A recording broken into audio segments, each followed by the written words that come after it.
welcome to a new video here, starting off with bench press, and we're using these little self and rack things, which I don't like. So you're gonna see here, I'm gonna kind of mess around with these. They were kind of set up on the bench before. I don't really like these. They don't allow me to get where I need to be when I bench, but obviously for some people that might be better. So it's kind of like a self and rack thing, which is not something I need because I'm used to doing that with just the bar spots. It's just part of my technique when I bench. So a little interesting to use, and you can see here I eventually strip them off.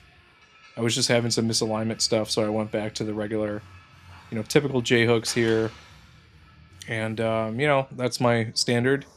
It's always easier to train on stuff that you've already done. But anyway, here just kind of working up, and sometimes stuff like that will throw your work off out, but it's honestly fine. You can just kind of reset and go from there. I did hit the safety spots a couple times on the right side. As you can see, it's kind of like a fabric thing, so the plates would clip it when I was trying to align with the original handles, but it is what it is. But anyway, doing our heavy sets here, single, and then bumping up a little bit more. So I'm still having some sort of shoulder issue and stuff here, so it's going to take some time to readjust. So I'm kind of seeing what my upper limit is and then coming back down to like a range that's a little bit more manageable, which you can recommend. Obviously, if you can hit like a daily single, go from there, and then figure out exactly, a percentage based off of that. Use that as your training thing. I feel like it's a good way to auto-regulate if you're not feeling too great or things are off here. But anyway, after that, doing our standard incline dumbbell press.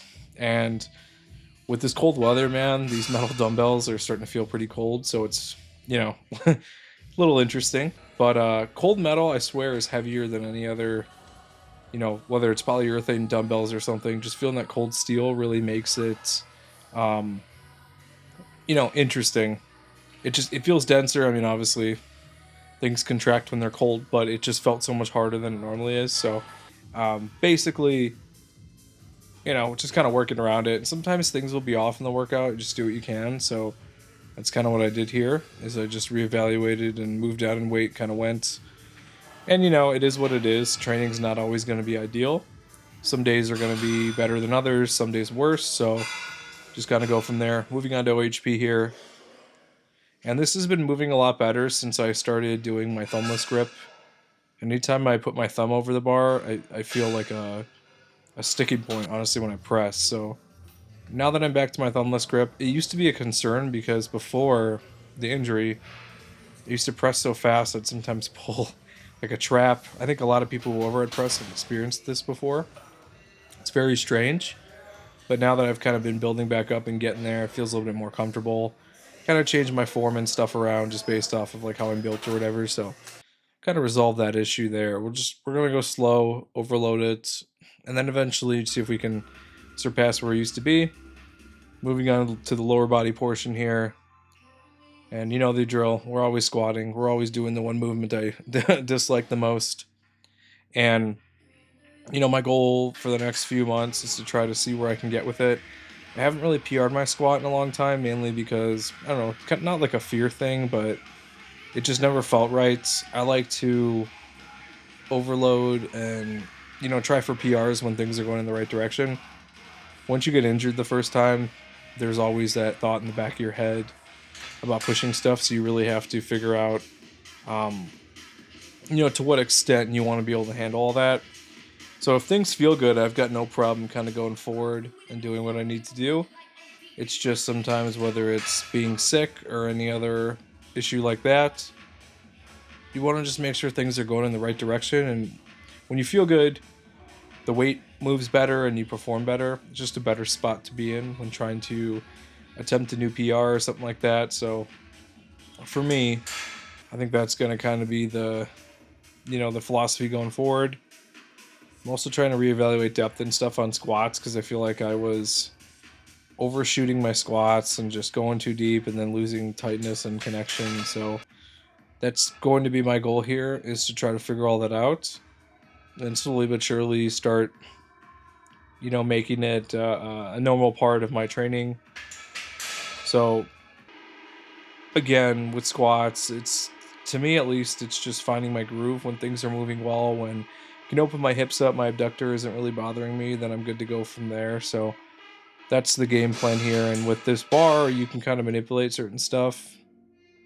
I'll bet some better angles here, where basically you can kind of see me kind of sit back more. I am trying to emulate more of that low bar type of squat. So compared to like the high bar one, which is fine. And then trying to be safe too, though, because sometimes the way my back is built, when I sit back on here, I'll kind of shift back, and it's a little confusing to kind of go from there. Moving on to deadlifts. And yeah, this week was definitely off because I rarely use a belt for that type of weight, but I think, just being sick and not feeling well, we're kind of working up here. And just for, my own mental state, just to have the belt as like a fallback on is always super beneficial. But I'm back to falling out of position with it or not being able to move as quickly as I can. So, it is what it is. Some days I'll take a look and see if I really want to pull or if I'll just go beltless. Some days the beltless feels good, but usually after squats, it's a little bit more intense to kind of go from there. And then still working up on the leg press. I eventually do start switching to flat shoes and using them on here.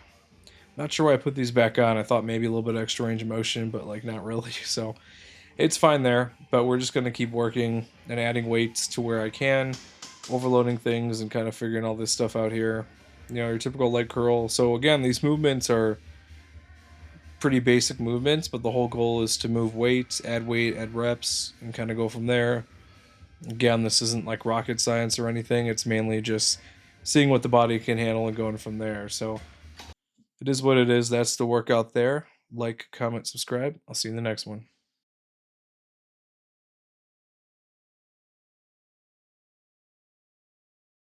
Thanks for watching the latest video. If you want to help support the channel, I actually own my own wet shaving and grooming e-commerce website where everything's handmade by me. It's www.apexsoaps.com, and you can get a 10% off code using wet shaver.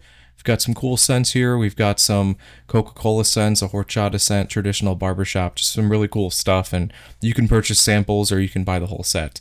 If you have any questions, feel free to reach out via email. Be quick to respond. Thanks for watching.